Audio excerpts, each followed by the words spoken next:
Wednesday, the first day of July, will bring quite a lot of drama.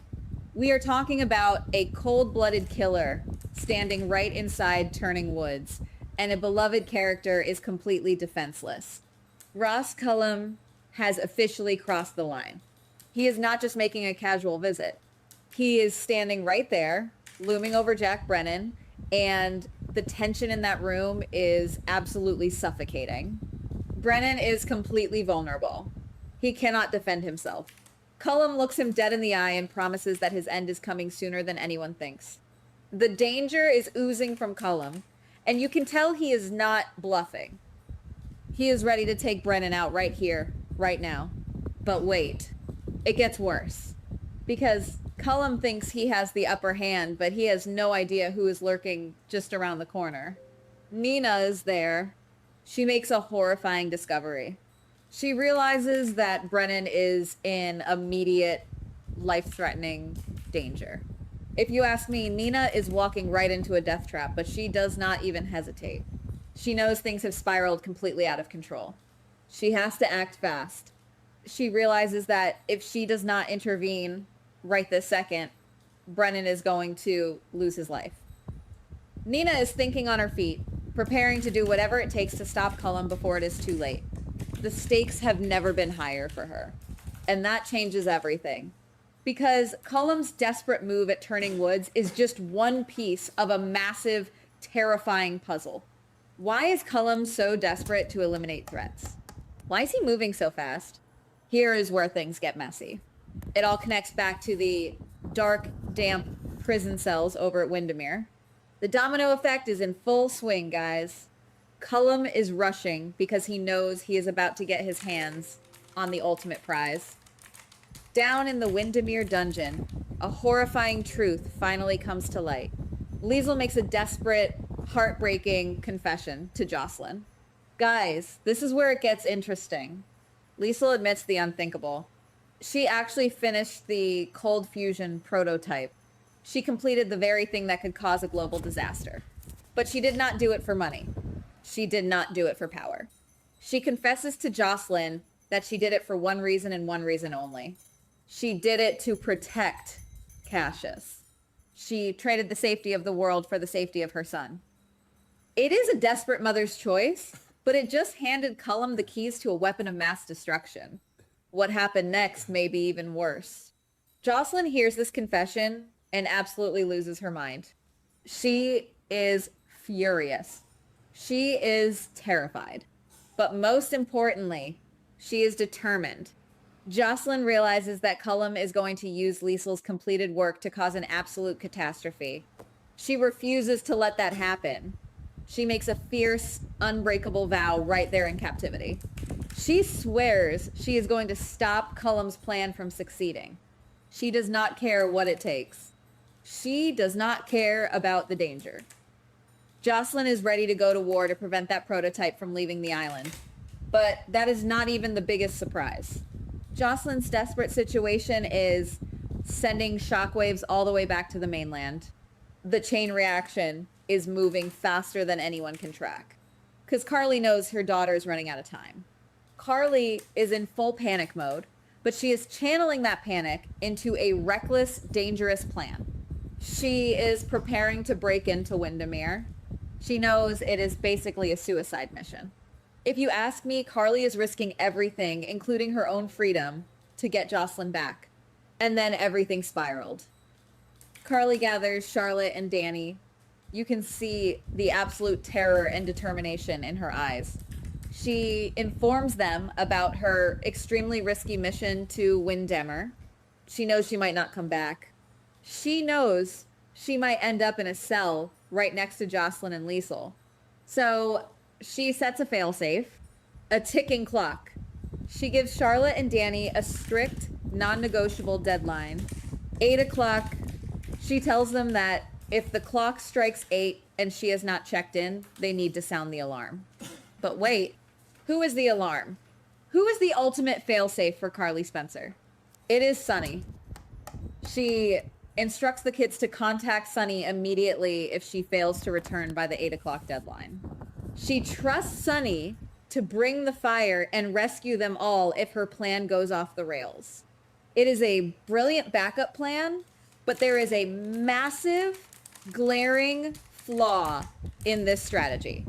Carly assumes Sonny is sitting around waiting for a crisis. She has no idea that Sonny is currently fighting a massive war of his own. Here is where the dominoes really start crashing into each other. Sonny is in no position to be a white knight right now.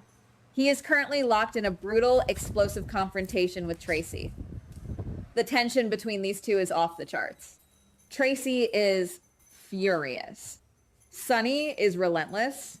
They are tearing into each other, and neither one of them is willing to back down.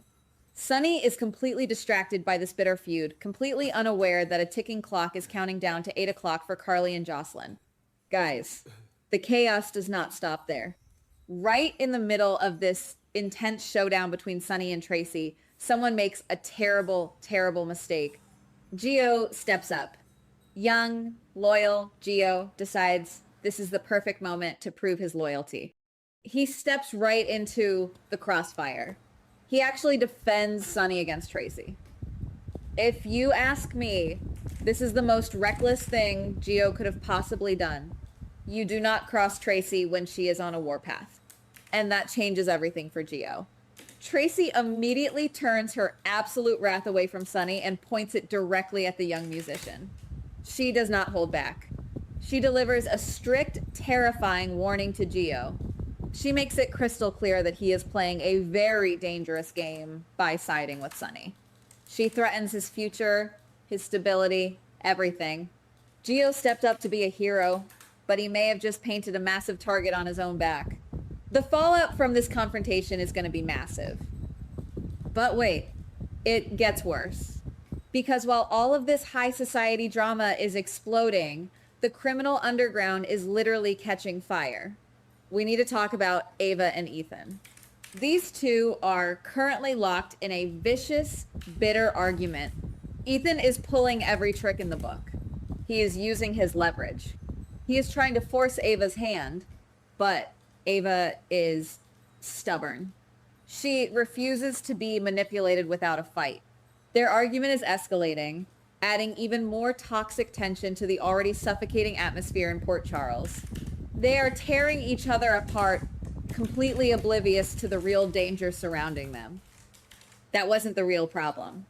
The real explosion, the absolute biggest twist of the day, is happening across town with Cassius. Guys, you will not believe how fast this situation degenerated. Cassius thought he had everything under control. He thought he was playing the game perfectly. But Sidwell just flipped the entire board. Sidwell decides he is done playing nice. Right in front of Joe, Sidwell drops the ultimate bomb. He completely exposes Cassius.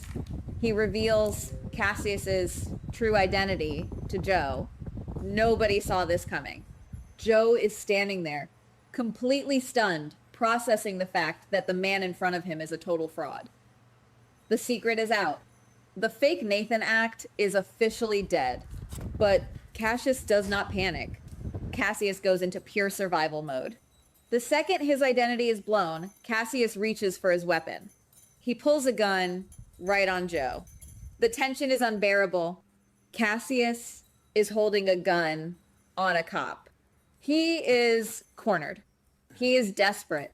He is ready to do whatever it takes to avoid going to prison. Here is where things get incredibly messy. Cassius is holding the gun, ready to take Joe out of the equation. He turns his attention to Sidwell, ready to make him pay for the betrayal. But Sidwell does not flinch. Sidwell is a master manipulator. Instead of fighting back, Sidwell raises his hands and makes a shocking proposition. He offers Cassius a deal. A final, desperate negotiation right in the middle of a hostage situation. Sidwell tells Cassius that fighting is pointless. He offers a way out for both of them. Sidwell asks Cassius to help him escape Port Charles. He promises Cassius a massive, handsome reward if he helps him get out of town safely.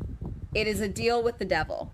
Cassius is standing there, holding a gun, his entire life falling apart, and he is actually considering it. He realizes that his time in Port Charles is over. He is a fugitive now. He has no other options. And then everything spiraled. Cassius actually accepts the deal. He agrees to help Sidwell escape. He takes the money. He takes the path of a criminal. But Cassius has one fatal flaw. He has one massive weakness that is going to ruin everything. Even though he knows he needs to disappear immediately, even though he knows the police are going to be hunting him down within minutes, Cassius makes a reckless, emotional demand. He refuses to leave Port Charles without doing one last thing. He wants to see James. He wants a final goodbye with his fake nephew. Guys, this is absolute insanity. If you ask me, this is a suicide mission. Cassius is risking his freedom, his life, and his escape plan just to have one final emotional moment with James. He is walking right back into the danger zone. He is setting himself up to be caught. The dominoes are falling faster than we can count. Nina is rushing to save Brennan from a ruthless killer. Jocelyn is trapped in a dungeon, vowing to stop a global disaster. Carly is walking into a fortress with a ticking clock counting down to 8 o'clock. Sunny is distracted by a brutal war with Tracy, while Gio catches the crossfire. Ava and Ethan are at each other's throats, and Cassius is a wanted fugitive, holding a gun, making deals with criminals, and risking it all for one last goodbye. Every single decision made today is a massive mistake. Every single secret is bleeding out into the open. The tension is reaching a boiling point, and the explosion is going to take out half the town. Someone is going to miss that 8 o'clock deadline. Someone is going to pull a trigger. Someone is going to lose everything they hold dear. We are looking at a total collapse of control in Port Charles, and the fallout is going to be absolutely legendary. Goodbye. Please like, subscribe, and comment on the GH Spoilers Daily channel.